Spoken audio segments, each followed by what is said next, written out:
இது 2022 model Coimbatore registration தான், உங்களுக்கு ஒயிட் கலருங்க. இது ஜஸ்ட் 18,000 ரன் ஆயிருக்கும்.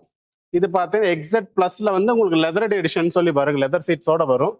இன்டீரியர்ஸ் பாருங்க, இதுல ஆல்மோஸ்ட் எல்லா ஃபீச்சர்ஸுமே வந்துட்டு ஃபுல்லி லோடட் வெஹிக்கிள் தான். பெட்ரோல் மேனுவல் காருங்க இது.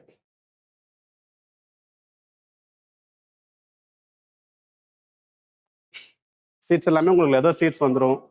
Touch screen audio system, reverse கேமரால இருந்து ஹார்மான் மியூசிக் சிஸ்டம்ல இது எல்லாமே உங்களுக்கு வந்துடும். டேஷ்போர்டு உள்ள இருந்தோம்னா நம்ம வந்து ஒரு டாடா கார்ல இருக்கிற இப்ப இருக்க டாடா ஜெனரேஷன் எல்லாமே ரொம்ப நல்லா இருக்கு, தரமா இருக்கு. ஆமாங்க, பிரீமியம் வந்து ஆமாங்க. ஸோ இது பார்த்தீங்கன்னா 2022 டாடா டிகோருங்க, XZ plus leather edition model, single ஓனர்ஷிப்ல இருக்குது. இதுக்கு நம்ம கோட் பண்ண ப்ரைஸ் பார்த்தீங்கன்னா 8,25,000 கோட் பண்ணோம். நெகோஷியபிள் ப்ரைஸ் தான், நேரில் வாங்க பெஸ்ட்டாக பண்ணி தரோம்.